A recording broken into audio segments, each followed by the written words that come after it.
cancer cells are not normal cells that have de-differentiated back into the direction of stem cells. Rather, they're normal trophoblasts that have escaped normal, as you said, regulatory control. The key point of the model is that pancreatic enzymes can be used to treat cancer, along with intensive nutritional support.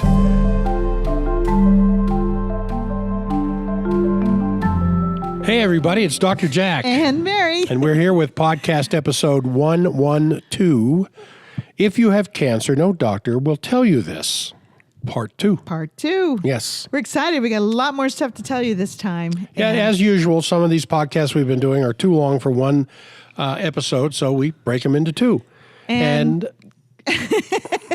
we're in a hurry to get this done. I know. We're so excited about what we have to tell you today. Jack, we started out last podcast with Jack telling a story, which is the reason we created our long life energy enzymes, was because your pancreas was undefined. Yes. As an X-ray or CT scan showed you about 3 years ago. So 2 years ago, we got really nervous. Well, we had to do something. We searched everywhere. We could not find anywhere on the internet or in health food stores the strength of and content of an enzyme we were looking for, so we made it. And the point here with this picture with life and death is that you are very close, the line between life and death, when you have pancreatic problems. Yeah, well, that's so a good something point. That has to be taken care of right away. Now, this may seem a little self-serving when we talk about the stuff we sell, this stuff, but our podcast is free, and it costs us thousands a month. Free to you, thousands. So, yeah, and we get it. We get that this sounds like an infomercial. And it is. Yeah, I suppose it is, but we are giving you incredible forbidden information. We'll try to do less of the infomercial stuff. And but this podcast is made possible by the sales of our products, the 2 long life energy enzymes and Asia's thyroid. And you guys, for those that continue to purchase, we really, really appreciate it, because it makes us able to do this and keep it free. Okay. Now, this next one, get ready. This is so gross. Yes, Mary was so inspired by what I did in the removal of my root canals. She went and had her one and only taken. Yes, I only had 1 root canal, and I thought, can't be that bad. Except the fact that ever since I've had it in my head, it has never not hurt. Never. Yeah, for 3 years it bothered you. Yeah. Is it bothering you now? No. Well, no. It's gone. They're right. Oh, that's right. Actually. You don't have that pain anymore. No, I think I'm still talking a little funny, though, because I don't know. But anyway, so I decided not to just gross you guys out, but this is forbidden stuff that they don't want you to know. Yeah. That, root canals can destroy everything. And as we showed in the podcast we did, what was it, 2 podcasts ago? Yeah. That we also showed a healthy tooth. Yeah. This is not a healthy tooth. No. And so I'm going to start this. This is a video. It's so incredibly gross. This is the bottom of my root canal. And he shows you the I can't even look at it. Yeah, this should be clean. You should see nothing here but bone. And what you're seeing is necrotic tissue. Some of it fatty, some of it pussy. That white, clear looking stuff is pus wrapped up inside the tissue. So gross. This came out of This came out of her mouth. And she had some cavitations cleaned out. While she was knocked out, when we got the magic marker and started drawing pictures on her body, I saw there. Now see that black line? That is an infection. That is bacterial colonies growing in the tooth. Yeah. The video stopped, thankfully. Yeah. I had like 7 I could have just really grossed you out with. No, I was not. And I had 4 cavitations. You didn't have 4, right? I had 1. Yeah, I had 4, and they had to drill through bone to get down into this very thin layer of bone, or he said he could punch through it too. And I should have had solid bone that back there where my wisdom teeth were. Yeah, like, 40 years ago? Yeah. Yeah, 40 years ago, I got my 4 wisdom teeth taken out. Yeah. I had complete infection in there. In all 4 holes? In all 4 holes. Yep. And you didn't even know it? No. It was just like the 6 root canals I had. Asymptomatic, no pain, no nothing. But since they've been out, and it's almost another couple of weeks, will be 2 months. Yeah. You saw me yesterday afternoon. The energy I had later in the day. You were running up and down the stairs. Oh, my goodness. Yeah, you still talk a little funny, though. Yeah, well, you pull out 6 teeth. I know. It's so sad. But I want to show you something here. This next slide, this is Dr. McBride, and she's talking about heart disease, but listen to what she says. Many microbes have been found inside atherosclerotic plaque. These are microbes usually which come from chronic inflammation, chronic infection places in your body, such as your root canal in your teeth. There is no such thing as a clean root canal. They do not exist. Every root canal is infected. Wow. Coming from Dr. Natasha McBride herself. So that we showed that they can be clinically connected with breast cancers. Yep. And of course, I had all those breast lumps at 36 years old. And just scary, scary stuff. So, okay, we're going to start with our disclaimer. We've got a little bit of different one this time because we're kind of gun shy with this cancer stuff we're talking about. But this webinar/podcast is not intended to be a diversion away from the current system of disease management. If you have been diagnosed with cancer and are looking for alternative approaches, the following information needs to and must be discussed with your oncologist before considering applying this or any protocols. It's our intention to offer a rational and very effective approach to aiding your body in its ability to rebuild and heal. So please be advised that any suggested nutritional advice or dietary advice that is not intended as a primary treatment or therapy for any disease or particular bodily symptom. Nutritional counseling, supplement, vitamin recommendations, nutritional advice, and the adjunctive schedule of nutrition is provided solely to upgrade the quality of foods in the patient's diet in order to supply good nutrition supporting the physiological and biomechanical processes of the human body.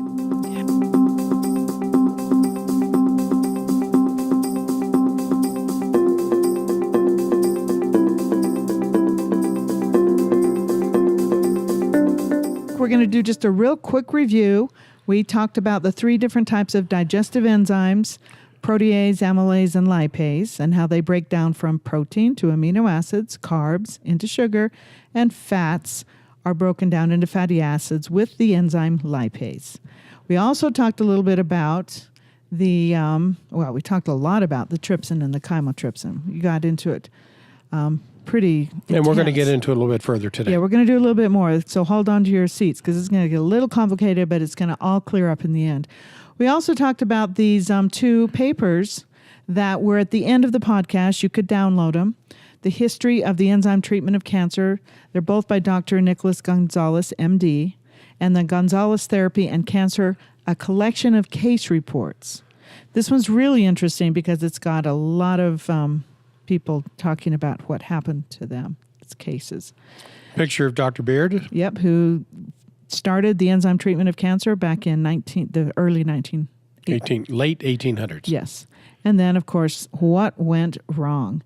What went wrong? You can explain that? Do you want me to? Go ahead. What went wrong is where the cancer industry, very upset with the progress that Dr. Gonzalez was making, gave him a bunch of cancer patients and said, okay, try your theories out on these people. Well, they were like 2 or 3 days away from death. They were in the things. worst possible conditions they could possibly be in. Well, they did some other kind of... And other nasty things. And he outlines that. Yeah. He's a very fair person, but you can tell he's not smiling there. He's not happy. We found this really cool quote from Richard Feynman. And if any of you know who he is, he's arguably the most intelligent man after Einstein. Mm-hmm. Unlike me, who can't speak English. He said, I would rather have questions that can't be answered than answers that can't be questioned. Yes.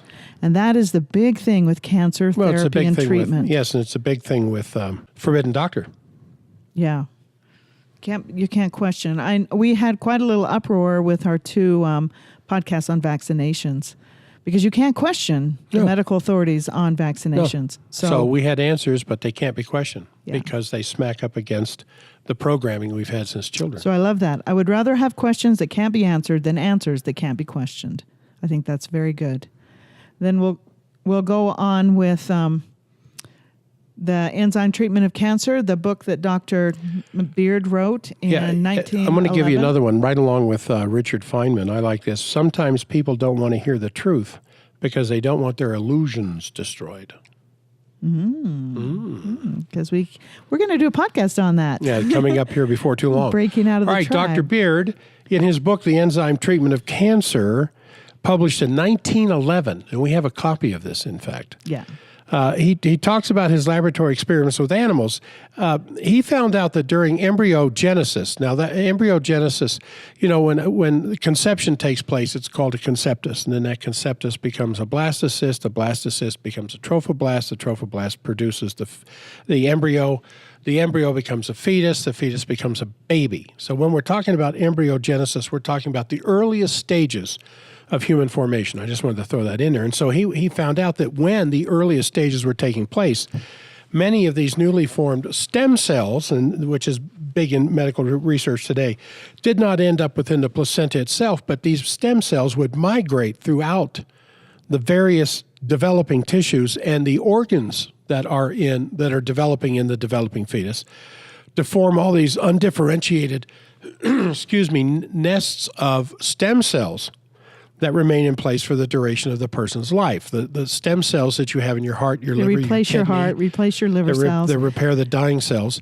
They are duplicates of earlier stem cells that migrated throughout the entire body, even before you were born. Yeah, like this little your baby body right was here. loaded with stem cells. Yeah, and if they lose their regulatory control, those are what turn into cancers. Right. So on day 56, Dr. Beard found that the pancreas came online and started producing trypsin and chymotrypsin. Yeah, even before the pancreas finishes its development, it's releasing very powerful digestive enzymes when there is no food in this little developing baby's digestive system. It's not even a baby yet. It's a little... No. But at the same time, what he found out was that when the pancreas began to release trypsin, the explosive growth of the trophoblast that has become the placenta slows down and becomes a mature placenta throughout the rest of gestation on day 56. Now, this happens with every mammal. Mm-hmm. Some of them sooner than 56 days, because some mammals don't even take 56 days. Others, like an elephant, takes a couple of years. So it would be later in the elephant's development. But we talked about this in several other podcasts, and this is just kind of review, and I don't want to spend much more time on it. Right, but the important thing to remember is this happens in an embryo, and Dr. Beard postulated that this actually is the exact same thing that happens with cancer. So Dr. Gonzalez. Right, but Dr. Beard also said the same thing. And Dr. Gonzalez took it further, wrote this book, The Trophoblast and the Origin of Cancer. Now, the trophoblast, unless you're involved with obstetrics as a physician or as a nurse practitioner or whatever else, a PA, or a midwife, you may not be familiar. Never heard that you word. may not have heard the word trophoblast. When the sperm and the egg meet, in a matter of days, the trophoblast forms. Mm-hmm. And the trophoblast will split into two pieces. The outer wall of the trophoblast will become the placenta. The inner asexual formation, mind you, doesn't take male and female to do it at this point. An asexual formation of the fetus begins inside the trophoblast. And it's the trophoblast that will anchor itself to the uterine wall, and that will become the placenta. It connects itself to this little developing bud inside that becomes the fetus. And it is strikingly, it's almost like the brick between the running lights of your car. How shocking it was for me to discover the early developments of cancer absolutely mimic right down to the embedding proteolytic enzymes pushed out by cancer cells, exactly the same thing that the trophoblast does. It's not close to. It's no, not it's the sort same of. thing. It's the exactly the same thing. Yes. As Dr. Gonzalez talked about. And if the trypsin is not released on the 56th day of human development, a choriocarcinoma can develop, which means the placenta continues to explosively grow until it just consumes everything and kills the mother and child. Right. So Dr. Gonzalez talked about this, and then, before Dr. Gonzalez, we're kind of going backwards here, Dr. Kelly used the therapy of enzyme therapy for the treatment Started of cancer. on himself with his own pancreatic cancer. Yeah, he didn't even know about Dr. Beard. No. But he eventually found out about him. But he wrote the book, Dr. Gonzalez wrote the book, One Man Alone, about Dr. Kelly, because it was very sad. Talk about not being able to question medical authority. This guy was just pretty much destroyed. Yeah, there's also. some answers that can't be questioned. Yes, that's That's the quote. Yes. And then there's, of course, Dr. Gonzalez. Unfortunately, sadly, horribly, terribly, it's just the saddest thing ever. He died suddenly, not of cancer, not of a heart attack, not of a brain aneurysm. Absolutely no cause of death. Just was walking down the hallway and died. Dropped dead. Dropped dead. Yep. 2 years ago, coming up here in a month or so. So that's very sad. But he did write this book before he died, but it wasn't published before he died, called Nutrition and the Autonomic Nervous System. We have been gobbling it up, and we would love to put everything in this book in this podcast, but we're not going to. Well, we're going to do a podcast just on nutrition and the autonomic nervous system. Yeah, it's an amazing book, and it tells you. It's more than just throwing enzymes or, Laetril or, doing all these crazy things people do for cancer, thinking there's this magic pill out there. No, he goes into it very in such depth on the 10 different metabolic types, and you have to eat the foods that are right. It's that just match your metabolic type. People think if you get cancer, then you go on an all raw green diet. Everybody thinks that. And there's a significant portion of people who do that, and the cancer gets worse and kills them. Yes. There's another group of people where their cancer goes away when they do that. Right. There's not just one diet for cancer patients. Right. There's about 10 diets that have been described. One that is completely vegan, the other one completely raw meat, and then the other 8 are variants in between those two. Yeah, and you just need to know which one is yours. Our theory is that you of course, get your gut healthy first. That's always the first thing you do. And then, of course, it would be nice to be metabolically typed, as this book can help you do. But also, do not underestimate the power of your essence. And you eat what you crave. That is so important. And Dr. Gonzalez talks about this guy that had pancreatic cancer. I was reading about it, and it was just he was given like 6 weeks to live or something ridiculous. And of course, 10 years later, he's still alive. But he told Dr. Gonzalez, well, sometimes I sneak and I have a little salmon pate and I have a bagel or whatever. Of course, bagel is really cheating. Well, it was lox and bagels. Yeah, that's right. And But I think it's being true to your soul and eating what you crave. Yeah. I think that's really important. Now, of course, you have to get the bad cravings out of your life, like sugars and breads and, all those addictive things. But bar that, you eat what you crave, and I think you'll be safe. And this brings us up to the end of part 1. Yes. This was just review. Okay. We didn't talk about this yesterday. Dr. Ross. Last week. Dr. Ross, he has come to light since Dr. Gonzalez died, but he's an MD, and he wrote the foreword to the book, the one that I was just showing you, that actually Dr. Gonzalez had finished before he died, but it wasn't published. Yeah. So Dr. Ross and Dr. Gonzalez's wife, Mary Beth, finished the book, and he wrote the foreword to the book.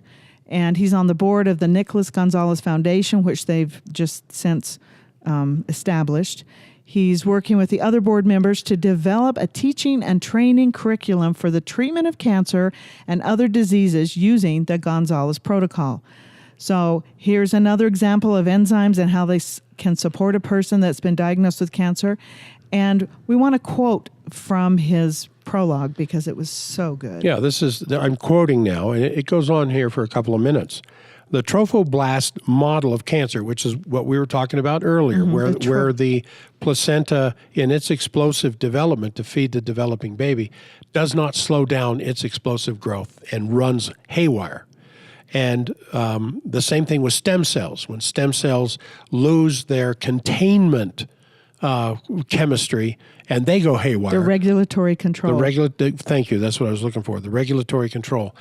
They go haywire in their growth, and they find a blood supply, and they find food, and they hide from the immune system, just like a developing baby does. Exactly the same way. Unless something stops it, Unless something stops it. trypsin and chymotrypsin. So when I say trophoblast model of cancer, that's what I'm referring to. Okay. So he says the trophoblast model of cancer is a highly specified, scientifically testable model that is supported by both animal data and clinical outcome data. In brief, the model states that during fetal development, trophoblast cells break off and lodge in all the different tissues of the body. The trophoblast cells form the trophoblast during early pregnancy. The trophoblast invades the wall of the uterus, sets up a blood supply for itself, and then stabilizes to become the placenta. The properties of normal trophoblast cells are that they are, 1, invasive, undifferentiated, meaning they all look exactly the same, rapidly dividing because there's not enough of them, and they create their own blood supply, resist cell adhesion, which means they do not stick to other trophoblast cells very well, and they resist immune surveillance. In other words, they hide from the immune system. And the trophoblast cells have to have these properties in order to do their job. Now, it continues. According to the model, the signal that converts the trophoblast to a stable placenta is pancreatic enzymes. It continues. In adulthood, the trophoblast cells that are lodged in different tissues can escape their dormant state for unknown reasons. They begin to behave like trophoblast cells do. They invade, divide, create their own blood supply, and resist immune surveillance. In addition, due to signals in the local tissue, they take on the properties of normal cells in the tissue in which they've been dormant but only partially. Thus, trophoblasts in brain tissue become brain cancer. Those in liver become liver cancer, and so on. This is basically an adult stem cell model of cancer, which is the same as the trophoblast. Now it continues. According to the model, then, cancer cells are not normal cells that have de-differentiated back into the direction of stem cells. Now that's critical there. They don't go back in time. So this is the prevailing theory out there in the world today. They think old cells just go mutate and go crazy, and then they become young, strong, cancer cells that eat into tissue, and they suddenly become Superman. That's like me going back to my 17-year of football career. Yeah, as a high school football player, it was nonsense. So that's what he says here. Cancer cells are not normal cells that have de-differentiated back into the direction of stem cells. Rather, they're normal trophoblasts that have escaped normal, as you said, regulatory control. The key point of the model is that pancreatic enzymes can be used to treat cancer, along with intensive nutritional support. So in his opinion now, that's the end quote. So in his opinion, the trophoblast model of cancer and the treatment of cancer with pancreatic enzymes should be taken very seriously by the medical profession. And substantial funding should be provided by the National Cancer Institute to study the basic science of the model and the effectiveness of the treatment. But you can't question it. But they will not fund it because it's controversial. Well, and see, he says we need, for unknown reasons this happens. That's what we need to study. And he has started the Colin A. Ross Institute for Psychological Trauma. He's a psychiatrist, MD though, and he's working on the board of directors, and he's working closely with Dr. Isaacs, who was the associate of Dr. Gonzalez colleague for 25 years. Yeah, before he died. And I talked to her when I went out to New York. I spent an afternoon with her, and she said, we have no idea why he died. We cannot figure it out. She said, I know he worked too hard. And maybe he just worked too hard. I kind of have a theory. I think he took too many synthetic vitamins. Yeah, he's big on that. Yeah, he's big on synthetic vitamins, but I don't know. Nobody knows. Okay. So, Dr. John Beard, the British can you say that word? Embryologist and histologist. A histologist is somebody that studies tissue. Yes. First proposed his trophoblast model of cancer in 1902. Then his book came out in 1911. But the model has been expanded by Dr. Kelly that Mary was talking about, and in our day, Dr. Gonzalez and Dr. Isaacs. And the trophoblast model of cancer can be stated as a specified, scientifically testable model, including its core predictions that, number one, and this is Dr. Ross. Dr. Ross put these four things together. Adult stem cells are ectopic trophoblasts that have migrated to other tissues early in embryogenesis. Ectopic means the tissue's outside of its normal geographical boundaries, such as an ectopic pregnancy, where you have a developing baby outside of the uterus. Usually it's in the fallopian tube or something like that. Well, an ectopic trophoblast or ectopic stem cell migrated to all the other tissues at the earliest stages of your own in utero development in mom. Okay. Number 2, pancreatic enzymes are the key signal that converts the trophoblast into the stable placenta. Okay.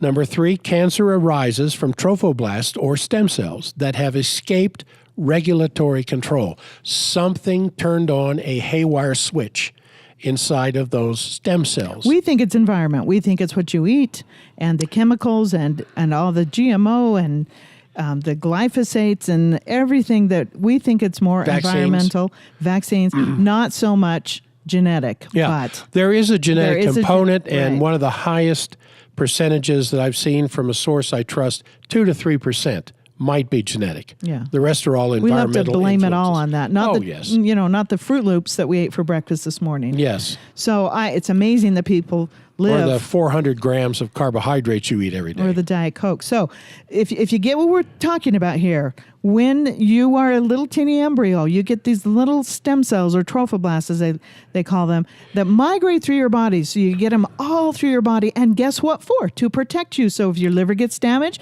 bam, you can make more liver cells. These cells replace the dead and dying cell. Right. So- There's something apoptosis. Right. The programmed Natural death of a cell. The cells of the walls of your gut are replaced every 5 days by what? Yeah. Gut cells. Gut cells. Where do those gut cells come from? They come from stem cells. The heart cells, except for the valves, the heart is new every 30 days. Where did those cells come from? The same stem cells that are in the gut are in the heart. Yeah. But they became heart cells, not gut cells, because of local factors, the protomorphogens, that trigger that stem cell to become a heart cell. Ooh, we should do a whole show on protomorphogens. Yes, we should, in this You should light. eat heart or Well, that's what they used to do 100 years Yeah. ago. They knew that if you had heart disease, which was very, very rare, mind you, and that helps. if you ate a pound of heart a day, your heart would heal. And see that regulatory control underneath number 3? Yeah. That's why it's stuck in my head so hard, because those protomorphogens from the heart, that's what keeps the stem cells under control. In our opinion, we need a lot more studying on this. Yes. But that's what we feel like. And we have cardiotrophin PMG. If you're not going to eat heart every day, it's easier to just take cardiotrophin. I just took my little bottle and put it by my bed. So when all of things happen, it's just stating these are things that absolutely happen. Therefore, pancreatic enzymes can be used in the treatment of cancer. Number 4, This is what Dr. Ross. Ross is saying from all the work preceding him by Baird and Kelly and Gonzalez and others. Yeah. And there's a link there. I'm going to have a links handout at the end of this podcast. We've had a lot of people ask for that. Yeah, we have a lot of links every time, and we just assume you're going to believe us. So I put them in a document. We're going to hyper jump into validation and give you all of our sources for our stuff. Okay, so these are the 4 principles. And the 4th one, the pancreatic enzymes can be used in the treatment of cancer. This is the key here. The reason we made our long life energy enzymes, because tumors produce an enzyme known as malignin. And we don't like that word malignin. We've heard, is your cancer malignant? Which means it eats into healthy tissue to establish a food supply. The tumor wants to live. The theory is that trypsin goes in and destroys that enzyme. But it's not so much a theory anymore, as Dr. Ross was explaining. This is now established that this is what happens. And then chymotrypsin, according to the theory, I would say the research now, liquefies the tumor and you excrete the debris. Then you better do some enemas, some coffee enemas. Well, that's coming up. Yeah. Now here we're going to go a little bit deeper. This is, we talked about this in our podcast number 95. We went into this really deep in that one when we were talking with Joseph Antel about his cancer and how he was able to get rid of that. But people get confused about how the trypsin destroys tumor cells but doesn't hurt good cells. And how does it just target just that? And it's kind of hard to explain. This article, which will be at the end of the podcast, is a 2-page article here. I've just got 1 page shown. But trypsin and chymotrypsin act upon left-handed cooked proteins and living non-cooked right-handed proteins. I know that's confusing. Well, most biochemical substances have a left-hand orientation or a right-hand Like a orientation. spinning, yeah. Well, when you see the amino acid arginine and you see L-arginine in front of it, it means it has a left-hand orientation. Yeah. And certain things you can change from left to right, But then all of a sudden it doesn't work anymore. And it's like a mirror image of your hand. You know, you can't put a right-hand glove on your left hand. No. In a mirror, it looks just fine. Same. Yeah. But it won't work. Well, it's the same thing with these kinds of things. And that's why you can take a powerful, potent enzyme like trypsin, and because of the electronegativity on the outer surface of the cell itself, there's certain chemical responses that take place in the body and some that don't. And one of which is the trypsin does not go outside into the bloodstream from the gut and attack normal human cells. Yeah. I think it's part of this separation, this space-time continuum we're in, where that will all become one at some point, I suppose, after we die. But right now, everything's spinning in its own little separate time, space, and place. Well, this is part of the exciting new forbidden research that Dr. Gonzalez has spent his life researching. Yeah. And if the National Cancer Institute and the National Institutes of Health, the NIH, would fund what the chemotherapy drug manufacturers consider to be controversial and resurrect this incredible 100-plus-year-old discovery regarding cancer and fund it to medical research facilities in this country, let alone around the world, in our opinion, cancer would fall out of the top 10 killers in a decade. Yeah, why don't they just donate their vacation money? We could maybe. Well, cancer right now is the number one killer of children. Yeah. It used to be from 11 to 15. Yeah. Now it's the number one killer of children under the age of 18. So, cancer, for crying out loud. Upon trypsin and chymotrypsin's release from the pancreas during a meal, trypsin and chymotrypsin assist in digesting left-handed proteins, cooked proteins, in the small intestine. Tumors are living right-hand proteins. And research has shown that taking trypsin and chymotrypsin enzymes on an empty stomach will help liquefy tumors and break down the enzyme malignin, which the tumor produces. Malignin stimulates tumor growth. And this is the exciting new forbidden research that Dr. Gonzalez spent his life researching. So I wish the National Cancer Institute and the NIH would fund this. This would be wonderful. So in podcast number 95, Joseph Antel told his cancer story. His pancreas did not produce enough enzymes when he was tested, and he thinks that's the reason he had the lymphoma.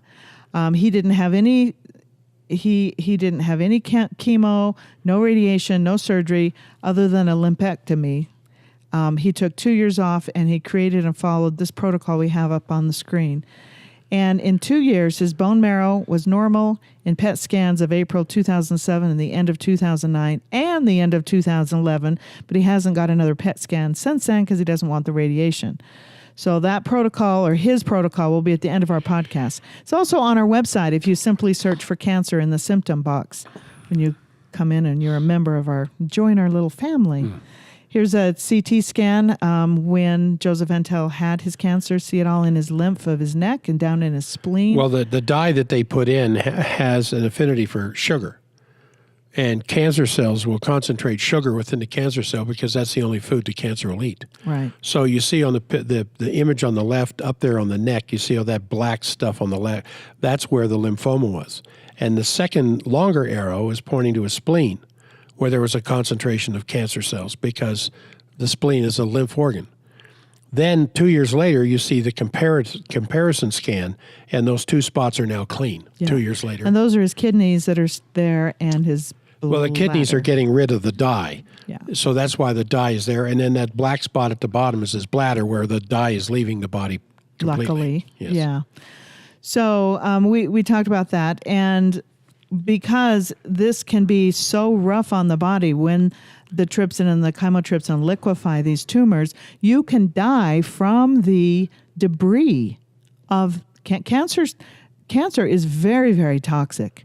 And so you have to be very careful. And we make our patients sign waivers or promises that if they have been diagnosed with cancer and take our enzymes, they have to do, bam, coffee enemas.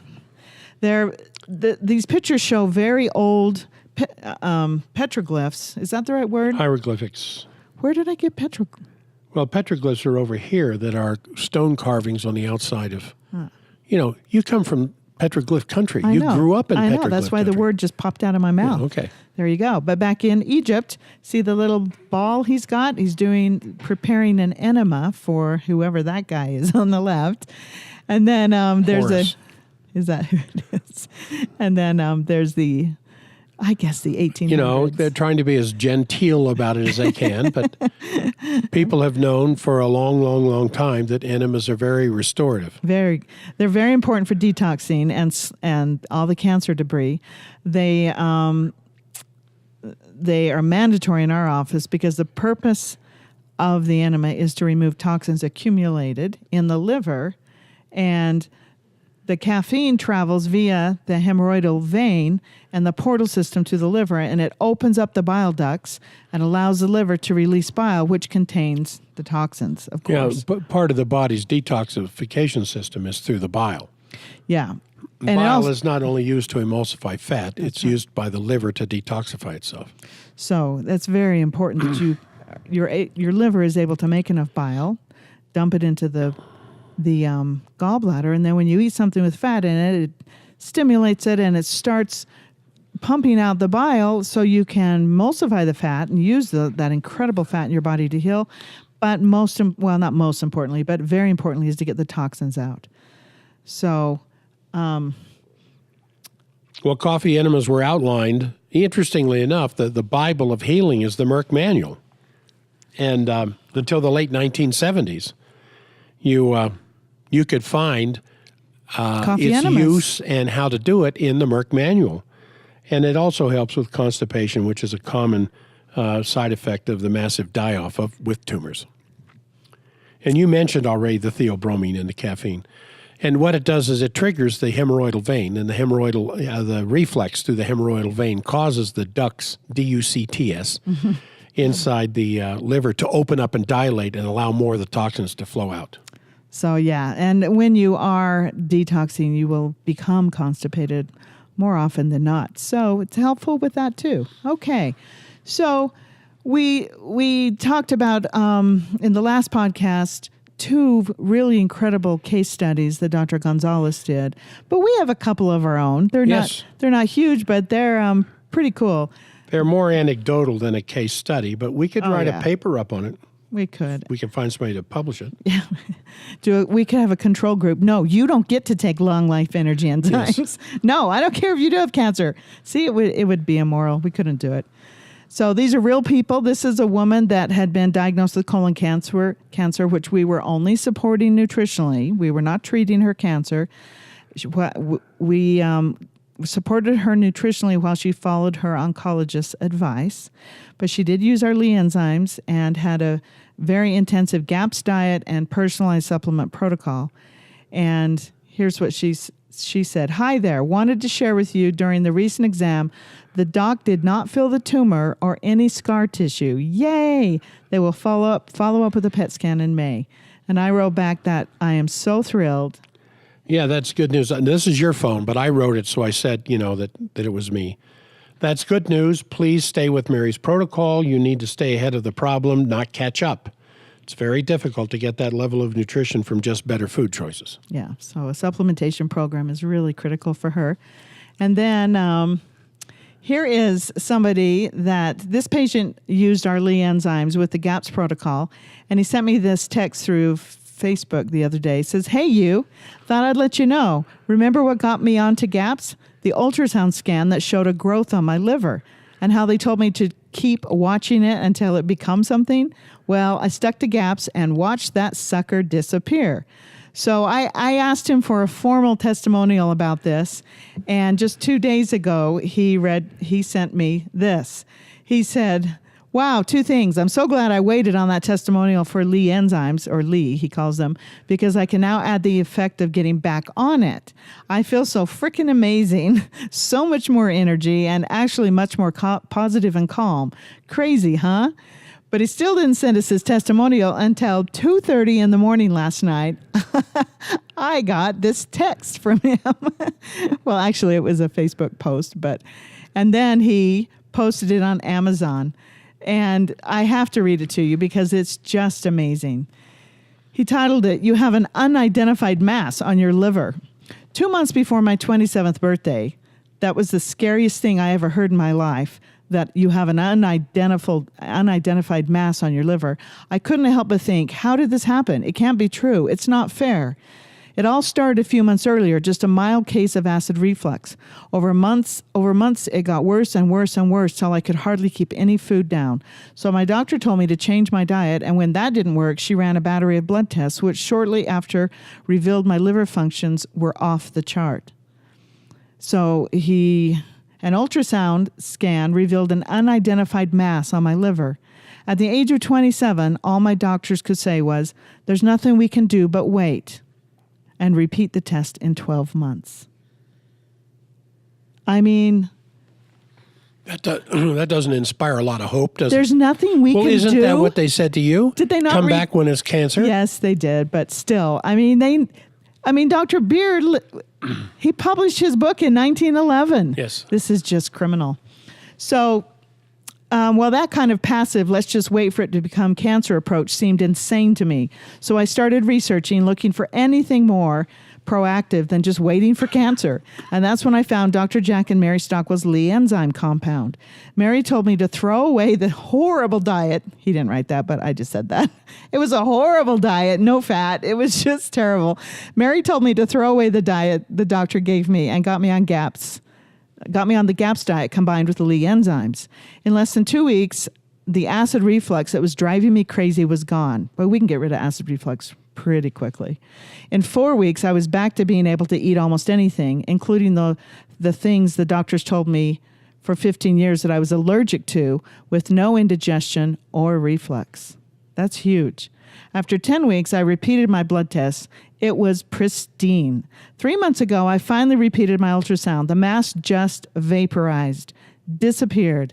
That looming threat, that terrible 6-letter word that whispered to me at night, stealing my sleep, was finally lifted off my shoulders.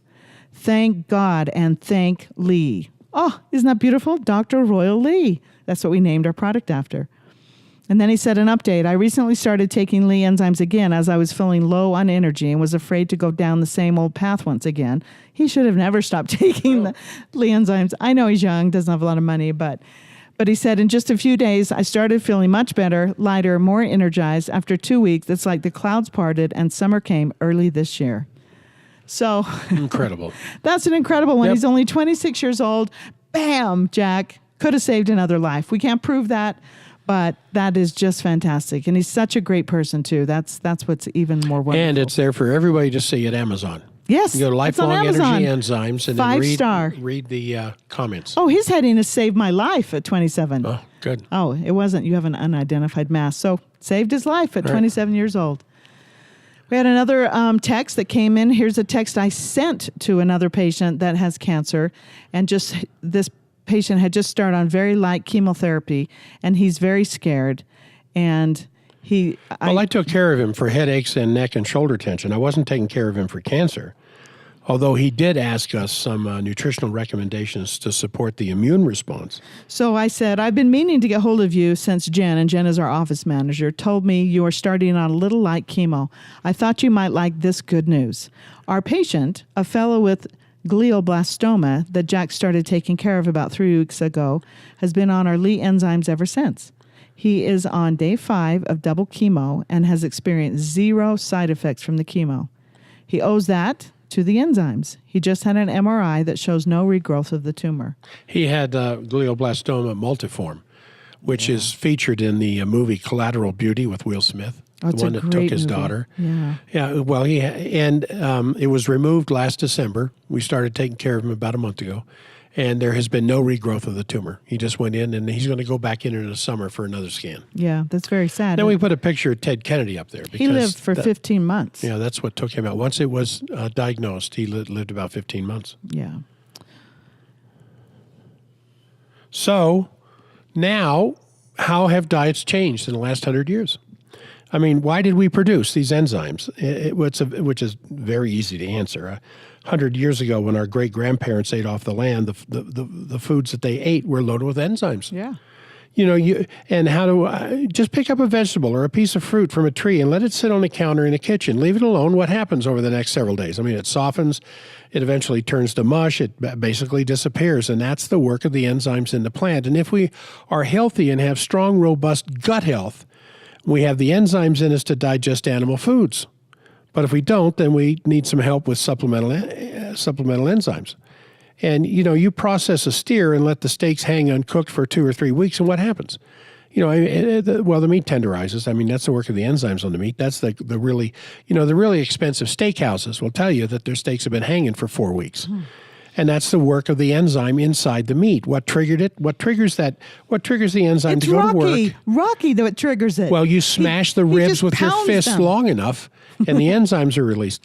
Well, the enzymes are triggered by being separated from the life source. I mean, the fruit of the vegetable is picked, and it starts the process of cellular breakdown. The enzymes go to work. Dirt. You sacrifice an animal, and the same thing happens with the animal once the life source is cut off.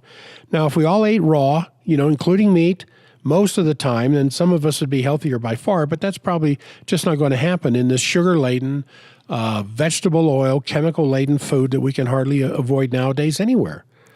Look at these processed foods. So, now here's the food choices of the last 50 years that we've added to our plates compared to what our parents or great-grandparents had 100 years ago. What do you find? You've got over-processed carbs, simple sugars, and cooked everything. I mean, just exposing foods to temperatures of anywhere from 118 to 129 degrees Fahrenheit. And 119 isn't even, these aren't boiling temperatures.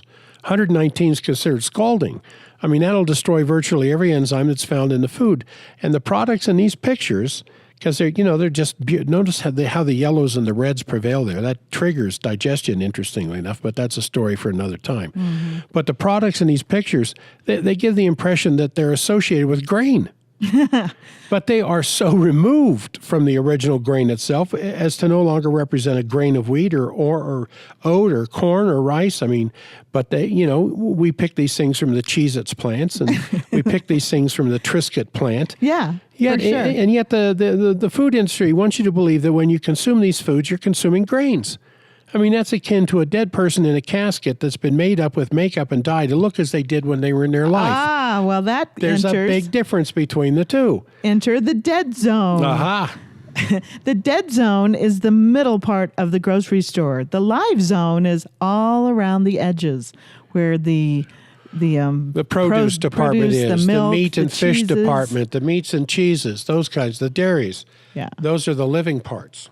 So the middle part is the dead zone. Boxes and bags. So what's happening to our digestive system today compared to our ancestors 100 years ago? The foods we eat today, when entering the stomach, are terribly, woefully, disastrously void of enzymes. They're in the dead zone of the grocery stores, and that leads to death in our bodies. It doesn't provide any or little nutritional quality whatsoever. See, if you look at this, they made up the food on the shelves to look as if it's alive. Mm-hmm. Just like we take make it look like it's food. A dead person, and we make them up so we can make them look alive as close as we can. That's why we call this the dead zone. I have to tell you, today, in today's newspaper, let me grab it here. It has an article about helping refugees in America.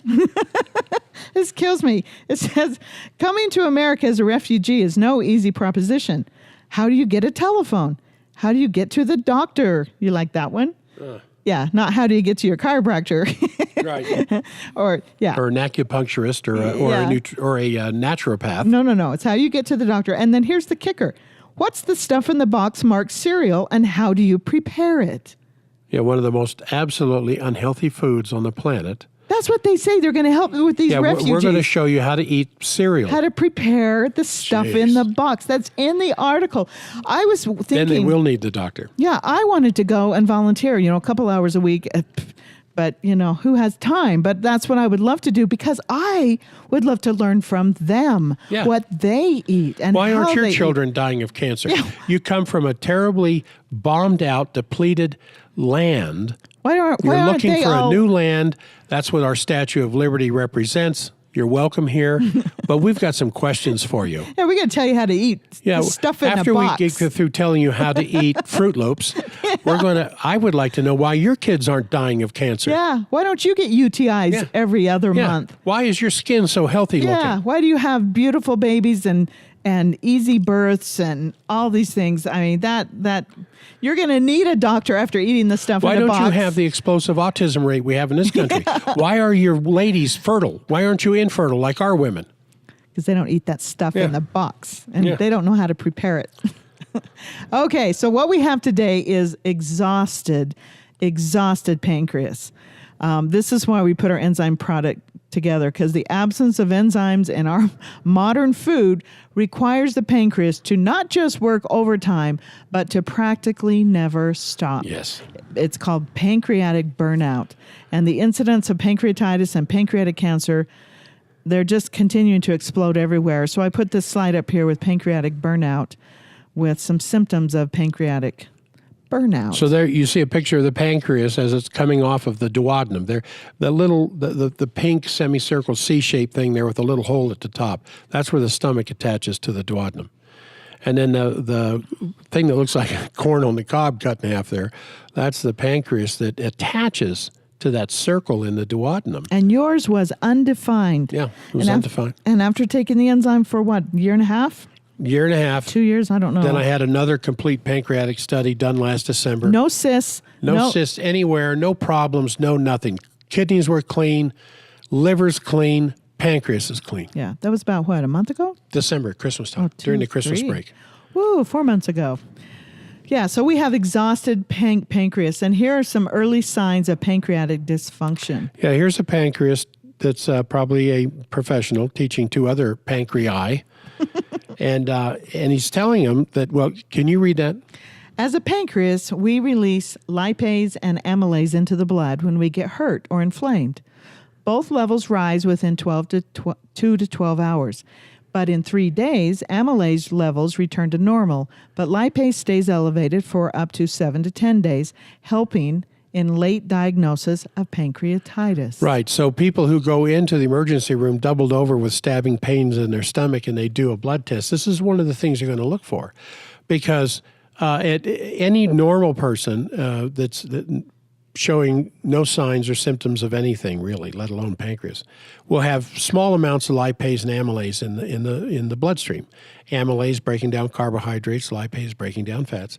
But when it says here sick or injured, when there's a problem with the pancreas, if it's been injured through trauma, if it's inflamed because of or whatever reason, in your body, it's going to be dumping extra amylase and lipase in the bloodstream. And so they look for elevated levels, and lipase can be around 7 to 10 days past the incident or whatever caused the problem. Now, I talked to a patient just this week whose sister is having severe abdominal pain, and she's been put in a hospital for observation and testing, and she's showing high levels of lipase in her bloodstream. Now, the patient told me this. I didn't go asking these questions.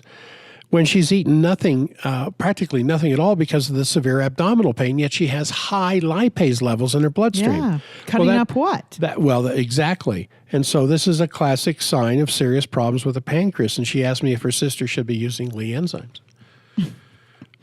I said, well... Is the sun shining? Yes, I'll tell you this. I'm not a pancreas doctor. I'm a holistic doctor. I look at the entire body. I want to know how the entire body is doing. When she's doubling over with sharp pains in her stomach and she has elevated lipase in the bloodstream, that's probably a pancreatic problem. So let's give the pancreas a little bit of a rest. And what you would want to ask her is, what's her sugar intake? Yeah. Just burns out this because poor pancreas. The levels of carbohydrates that we eat, the two major causes of pancreatic problems, as you read the research, one is an overabundance of carbohydrates because it's sugar. You got it. And the other is PPIs. Yeah, proton pump inhibitors, what people use for chronic acid indigestion. Yeah, heartburn, GERD, acid indigestion. Leads to pancreatic problems. Yeah, a burned So let's give the pancreas a bit of a rest. Now, here is a CT scan of a pancreas, and lo and behold, it possesses social media tools. I'm totally never making insulin for you again, FYI. What's a burned out pancreas to do? Well, when it's burned out and it's lost a lot of its strength, it pulls on the enzymes wherever they can find them, and brings them into the gut where they're needed. And pulling these enzymes from other parts of the body where they belong, as well as trace minerals, vitamins, other micronutrients nutrients that are needed elsewhere. Well, the less digestion takes place before the stressful mixture reaches the small intestine, then the more demand is placed on the whole body in order to process this muck. And when these things are brought from other parts of the body and concentrated here, you end up with deficiencies in other parts of the body. It just never ends. Yep. And so what are some of the things that happen? Well, here's bloating. It's just not the pancreas. It's not that just the suffers. pancreas. I mean, all the body's resources are brought to test to make up for the fact that processed chemical-laden food, I mean, even if it's, a corn-raised steak and a GMO potato that you just ate, sat in your stomach for an hour, then dumped, mostly undigested, into the small intestine, where this lump of undigested protein, carbohydrate, and fat requires superhuman performance from the pancreas before it can get further down the digestive tract. And so, sounds pretty ominous. And when that happens, when you have these poor digestive problems, you don't just have gas, you don't just have bloating, you don't just have acid indigestion. Look at all these other things that poor digestion affects. Yeah, no wonder our doctors' offices are loaded with digestive complaints. Oh, good point. And, it's not just gastric complaints. Poor digestion affects the brain, the skin, the immune system. I've got them listed here: bones, muscles, sleep, energy, sex, and even weight gain. Yes, even being fat is directly related to improper digestion. And the list goes on. And these things just sneak up on you. We'd love to blame it on our genes or just getting older. That's always the big one. But no, they're because of the lack of enzymes in our diet and the sluggishness of a burned out pancreas to produce a sufficient amount of enzymes itself. Yes. So we suggest we are part of the protest unit. Give the pancreas a rest. As you see these protests breaking out around the country since the last election, you'll see Mary and I in there sometimes. We don't hold the sign everybody else has. We have a sign that says, give the pancreas a rest. Pancreas. So Mary and I looked for what we could find. I mean, we wanted to find an enzyme product that would do the task of helping the poor pancreas go on a vacation, especially my pancreas. Yes. And all I could find was, one product after another that was just woefully inadequate. And there were some better than others, but there was nothing really strong enough for my purposes. So we had to find a pancreas source with all of these synergistic whole food products that were still left in it, the fat, nothing taken out or processed, just cold, vacuumed, desiccated pancreas. They stick it in this vacuum so you can boil off the water at extremely low temperatures. It never goes above about 70, 72 degrees. And leave behind mostly unactivated enzymes because we don't want it digesting itself in the bottle. And from the best source we know of, because New Zealand has the reputation of the best nation on the planet in taking care of their animals, and which is what Dr. Gonzalez was using. But we also added some herbs that give the pancreas a rest, even a probiotic, and it is, bar none, the best and only product like it in the world that we have been able to find to date. Yeah, we worked real hard, and we followed all of the writings of Dr. Gonzalez, and it's very critical you get unactivated enzymes in your product. Because you think about it, the enzymes aren't activated inside the pancreas, or it would eat the pancreas. Yes. That's what happens with pancreatic cancer. It just eats you from the inside out. It's horrific. But when they get spit out of the pancreas into that very alkaline environment of the small intestine, they become active. Yeah, there's hormones and other enzymes that trigger that. Trypsinogen. Right. Stored in the pancreas is released as the pancreatic enzyme comes out of something called the acinar cells that are lined with mucus so that it doesn't eat itself, it doesn't eat the pancreas. And then the trypsinogen triggers the trypsin to do its job, just like in the stomach walls that store pepsin, the most powerful proteolytic enzyme we have in the stomach. And that's pepsinogen, acid environment. Pepsinogen triggers the pepsin to go to work. Chymotrypsinogen triggers the trypsin and the chymotrypsin to go to work. But the point I'm trying to make is Our enzymes don't activate in the stomach, even though you're taking them orally. Dr. Beer thought you needed to inject the enzymes right into the tumor cells. But the stomach acid would destroy he it. thought the stomach acid would destroy it, but the enzymes don't activate in an acid environment. No. So they get activated in the small intestine, which is very alkaline. So in other words, you have to get a product that has unactivated enzymes in it, and it has the fat still in it, because the fat is what activates. Well, the fat has hormones and activators in it to help activate the enzyme. Activate the enzymes, yeah. So in our product, here's our supplement facts, our Lee enzyme label. And if you see, we have the porcine pancreas powder. It's not from bovine, it's from porcine. Dr. Gonzalez was very clear about that. And we also took it from the pigs in New Zealand, which is supposed to be the best place. So remember, when you're shopping for enzymes, you don't want to look at the amount by gram weight. How many grams of this or that. You want to look at how strong it is. In other words, the activity rating. But just because one enzyme product has a greater gram weight of pancreatin or trypsin than another does not by any means mean it's better. Look at the strength rating. Look for the USP or the FCC indicators that go with it. Yeah. And if there's no USP number after the enzyme, forget it. That product was made on the cheap. Now, I don't care how many grams is in there because it came from a very, very weak source. So you see here, chemotrypsin, 1,000 USP, trypsin, 2,500 USP, pancreatin, 6X. I went ahead. It's just telling you how strong it is. No, that's right. Let's go on. Okay. It's an hour right now. We ran to the dog and pony show. Yeah, so what happened was we just sat down with a product compounder, told them what we wanted. We wanted an enzyme product that was derived wholly from food, no synthetics. No synthetics of any kind. It had to be strong. We wanted USP numbers in the thousands for the enzymes and a very strong pancreatin content.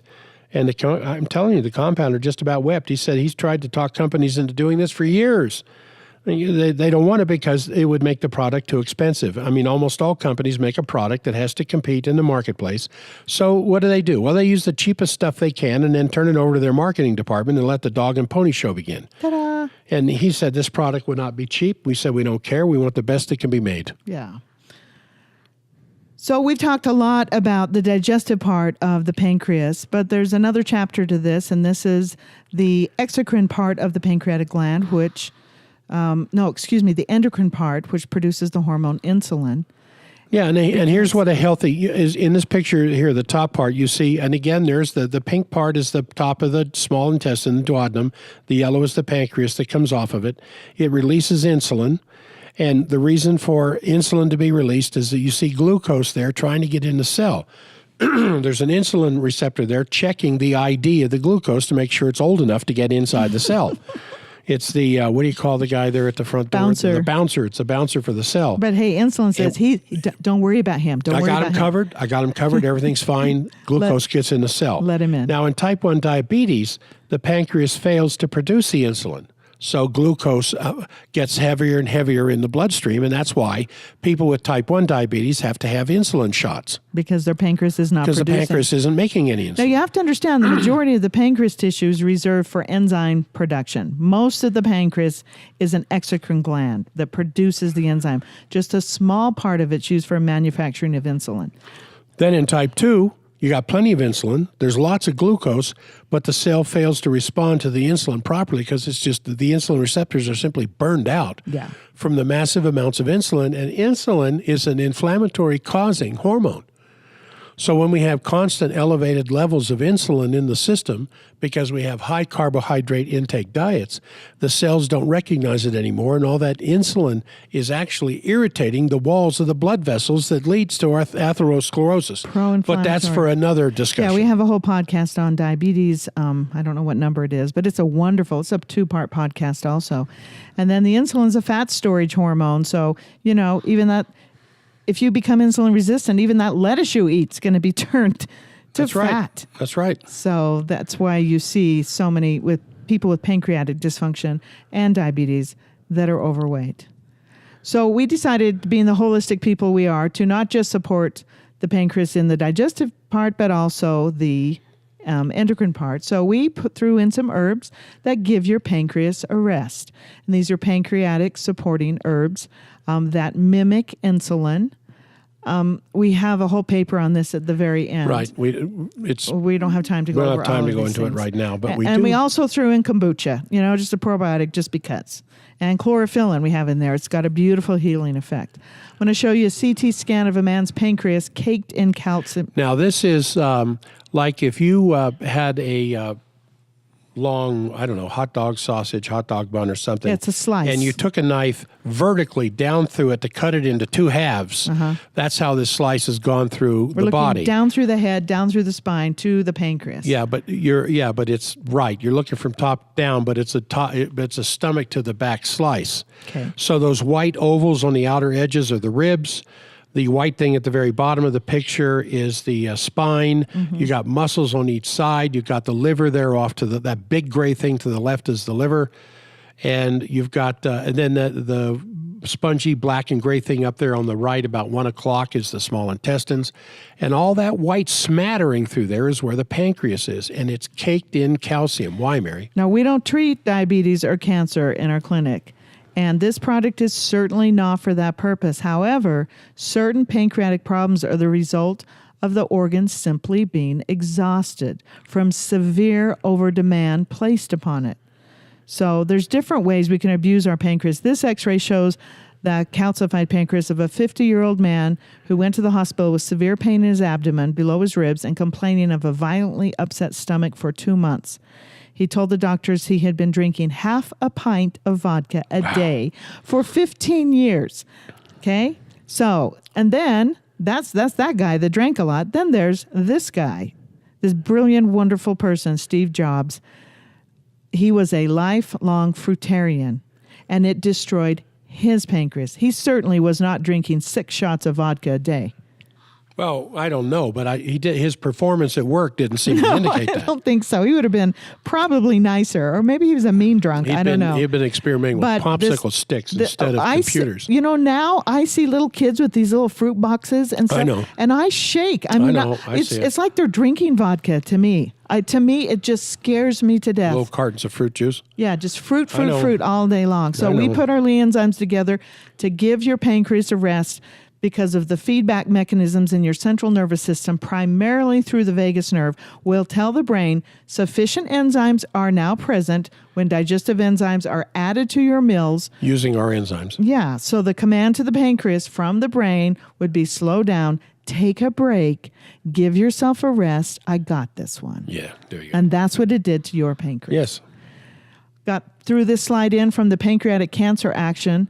Here we show some of the symptoms of pancreatic cancer other than the yellow eyes and the yellow skin. But what I want to point out here is if you persistently experience one or more of these symptoms, which are not normal for you, do not ignore them. Yes. So we've got upper back pain. That doesn't mean you have pancreatic cancer or any pancreatitis or anything. It continues. But it's not normal for you. Okay. Right. If you have these things for a day or two and it's gone, I wouldn't worry about it. Yeah. If it lingers on for a week, 2 weeks, 3 weeks, you need to go see a medical professional.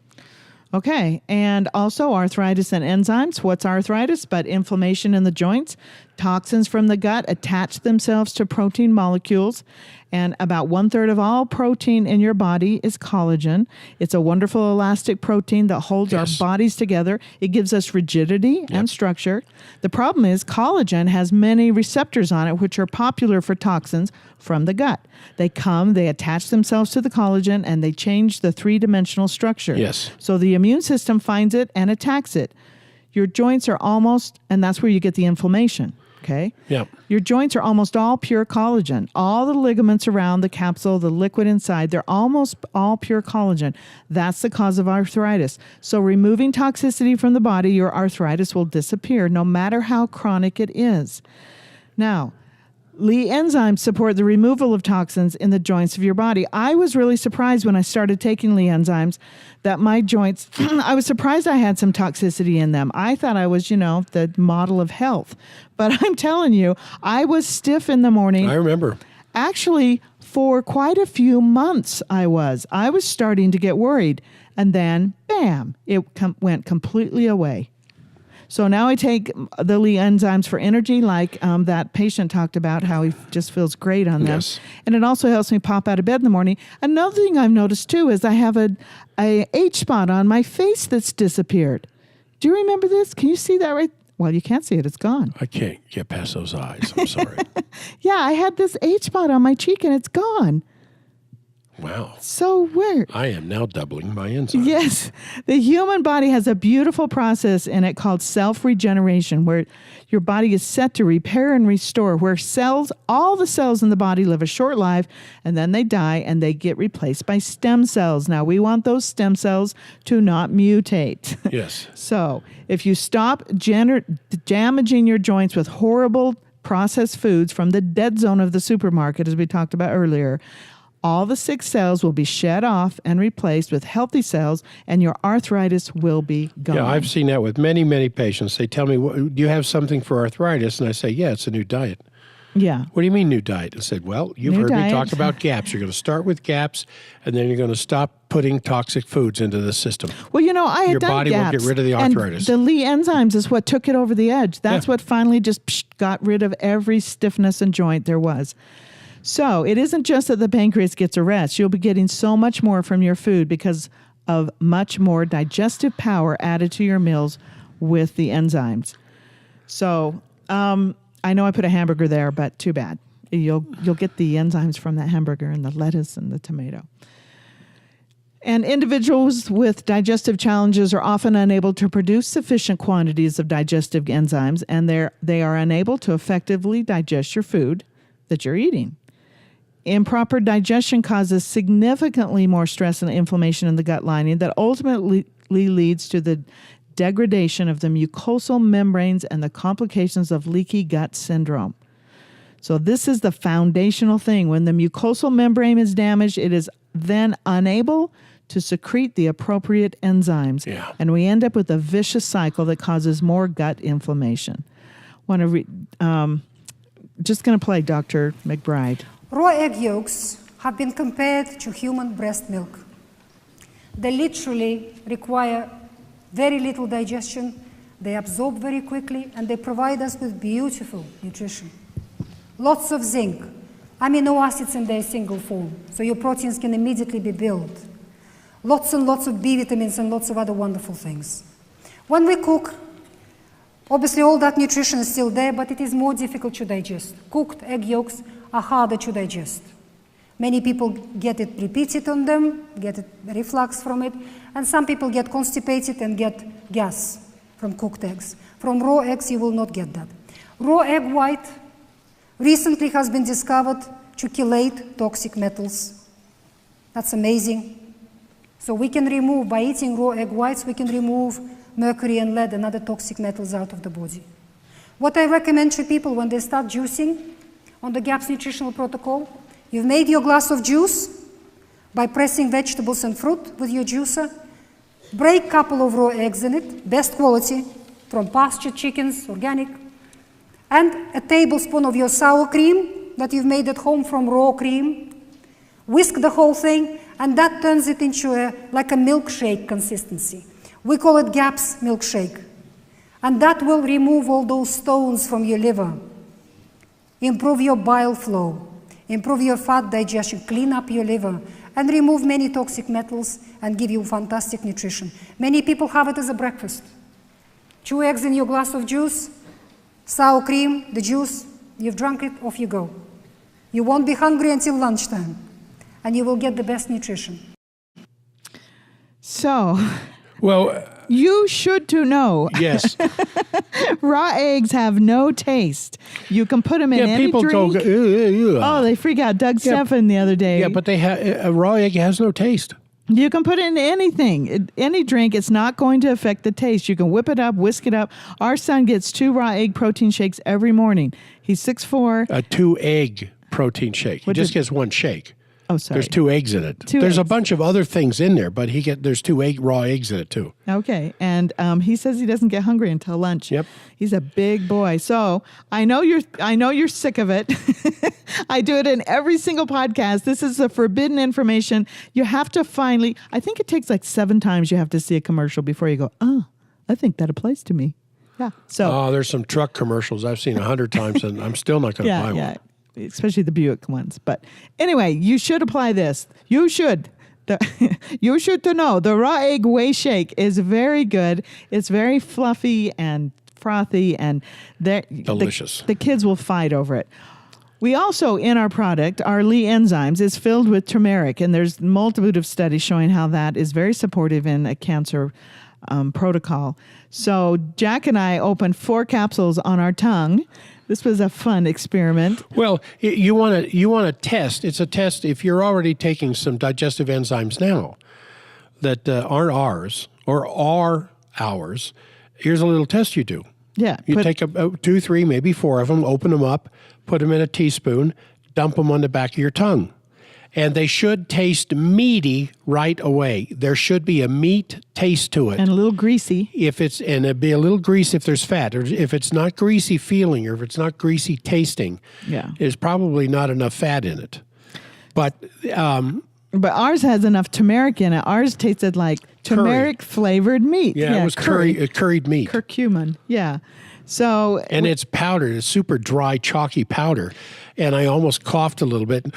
I put some of it in my lungs, I know, because half my lungs digested last night. So here's all the different things that turmeric helps, and we obviously have a lot of it in our product. And we know you're sick of the raw egg shake, so we decided to give you a fun recipe that could help you out. I'm actually looking forward to trying this. Yeah. So, and then throw a raw egg in it. I stole this off the internet. Sorry, whoever I stole it from. There's a typo in it, so I don't feel too bad. But throw a raw egg in this. And we know our Lee enzyme capsules are very big. Some people have a real hard time swallowing them. We switched them to a gel cap instead of a vegetable cap, which everybody thinks is so wonderful to have a vegetarian. But it's not. We got pancreas in it. It's not a vegetarian product. And it has a gel cap, which is easier to slip down your throat. But if they're too strong to do that, make this incredible healing coconut turmeric smoothie. Open up the capsules and put them in there and put a raw egg shake in. Now, by contrast, yes, there's something else you can try. Yeah. Tetrazine, sunset yellow, FCF, sunset monosodium glutamate, SMG, sodium propionate, sodium bisulfite, sodium benzoate, aspartame, cyclamate.